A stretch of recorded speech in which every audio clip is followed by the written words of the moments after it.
जानते हैं कि आतंकवाद जब चरम सीमा पे था,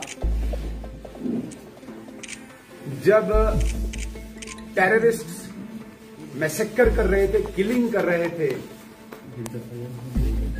एक्सटॉर्शन कर रहे थे, तब भारतीय जनता पार्टी ने एक आवाज उठाई थी कि माइग्रेशन को रोकने के लिए और इन आतंकवादियों को परास्त करने के लिए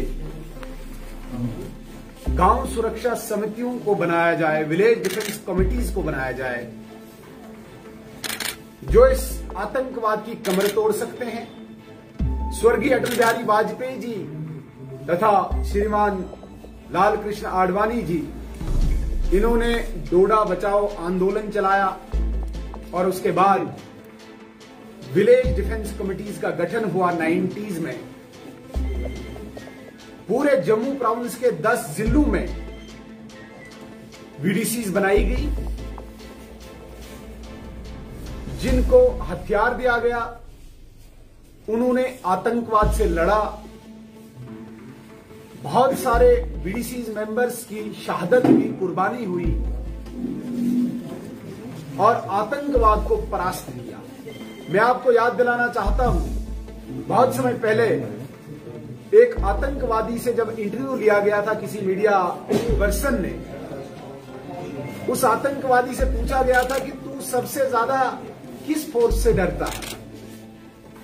तो उसने उस वक्त कहा था, मैं वीडीसी एसपीओ से सबसे ज्यादा डर लगता है। ये वो ताकत है जिसने पाकिस्तान में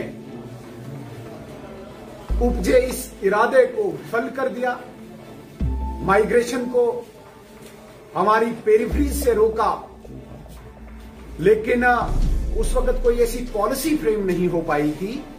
हर वीडीसी कमेटी में 3 एसपीओज थे, जिन एसपीओज के नाम पे सैलरी आती थी और वो बाकियों में डिस्ट्रीब्यूट की जाती थी। 2 साल पहले वो एसपीओज कोर्ट में गए और कोर्ट से एक फैसला लाए कि they are not bound to distribute their salary among other members, और इस प्रकार से वो वीडीसी के जो एसपीओज थे वो रेगुलर एसपीओ बन गए। वो लाइन्स डीपीएल्स में ड्यूटी देने लगे, पुलिस स्टेशन में ड्यूटी देने लगे, और जो बाकी सदस्य थे वो विदाउट सैलरी हो गई। 2 साल से इनको कोई तनख्वाह नहीं, और काफी विलेज डिफेंस कमेटीज इस वक्त नॉन फंक्शनल हैं, डिसबैंड कर दी गई। काफी लोगों ने इस हताशा में अपना वेपन जमा करा दिया और वहां से इस्तीफा दे दिया, क्योंकि आपको पता होना चाहिए, एक छोटा सा व्यक्ति गांव में दूर दराज जो अपनी तथा गांव की सुरक्षा कर रहा है, उसे बीपीएल का अधिकार नहीं है, उसे बाकी सुविधाओं का अधिकार नहीं है। इसलिए ये सुविधाएं पाने के लिए उन्होंने वेपन भी जमा किया और खुद रिजाइन कर दिया। तो इस प्रकार से जो ये वीडीसी का कंसेप्ट था, जो भारतीय जनता पार्टी के तब के हमारे शीर्ष नेताओं ने इनका गठन किया था, इसको पुनर्स्थापित करने के लिए भारतीय जनता पार्टी ने पिछले 1 साल से एक मुहिम चलाई थी। जो वीडीसी के मेंबर्स थे, पिछले 16 मार्च से लेकर अभी तक इस जदोजहद में थे, कशमकश में थे। लगातार हमारी बैठकें आदरणीय गृह मंत्री जी से हुई, हमारे अध्यक्ष श्रीमान रविंदर रैना जी ने इस पूरे जम्मू प्रोविंस के वल्नरेबल प्लेसेस का दौरा किया और वीडीसीज को भरोसा दिया कि आपका मसला हल करा के रहेंगे। मुझे आदेश दिया गया कि आप गृह मंत्रालय के संपर्क में रहे। बहुत सारी मीटिंग्स वहां पे हुई, इवन यहाँ के जितने भी आला अधिकारी हैं उन्हें भी वहां पे बुलाया गया, प्रपोजल वहां पे सबमिट हुआ। और कल जिस प्रकार से आपने देखा होगा, आदरणीय गृह मंत्री जी श्री नरेंद्र मोदी जी ने हमारा एक डेलीगेशन दिल्ली में बुलाया और आश्वस्त किया कि ये जो प्रमुख मांगे थी, जिनमें मैं कहना चाहूंगा कि वीडीसी को पुनर्स्थापित करना। पहली मांग, वीडीसीज के जितने भी मेंबर से उनको एक पार, एक रैंक में लाना, न कोई एसपीओ रहेगा न मेंबर रहेगा। और वीडीसी का नॉमेनक्लेचर, जब हम इसको पुनर्स्थापित करेंगे, इसका नॉमेनक्लेचर चेंज होगा।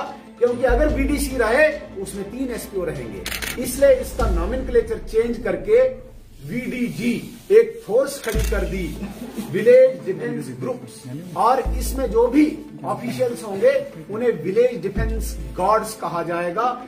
बराबर की सैलरी सबको रहेगी और सबके अकाउंट में डायरेक्ट सैलरी चली जाएगी। हमारा इसमें एक और उद्देश्य था कि बहुत सारी वीडीसी अभी तक अनपेड है, उनको भी सैलरी दी जानी चाहिए।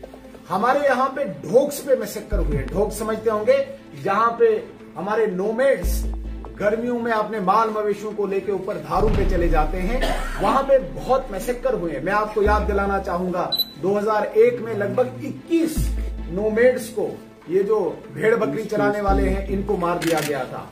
2001 में ही एक बार 8 लोगों को मार दिया गया था। काफी डीडीसी बीडीसी को अनआर्म्ड किया था आतंकवादियों ने, तो वो बहुत ज्यादा अभी अनपेड हैं।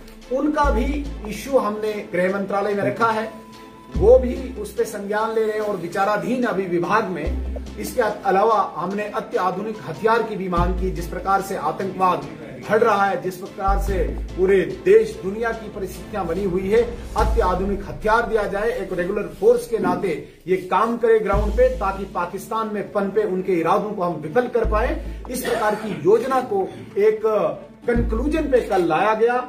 आज पूरी उम्मीद है कि आज दोपहर तक वो ऑर्डर भी निकलेगा, और जो इश्यूज अभी पेंडिंग है, जैसे अनपेड का इश्यू मैंने बोला, जैसे सैलरी एनहांसमेंट का बढ़ाने का इश्यू, वो भी आगे चलते रहेंगे।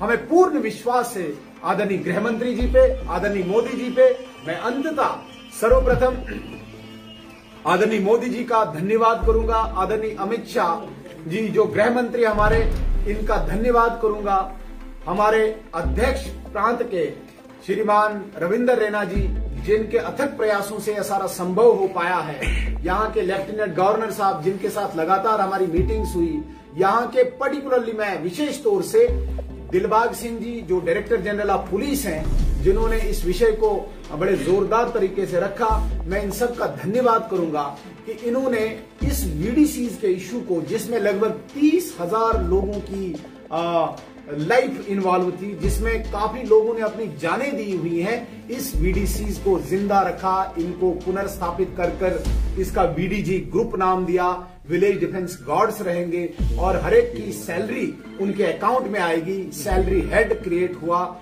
और इनकी सैलरी एनहांसमेंट के लिए भी विचार आगे से किया जाएगा। जो पेड अनपेड वीडीसीज हैं उनका भी मसला हल करने के लिए संभाग को, विभाग को निर्देश दिए गए हैं। मैं पुनः एक बार आप सभी प्रेस के साथियों का बहुत धन्यवाद करूंगा। आपने अपना कीमती वक्त दिया और बहुत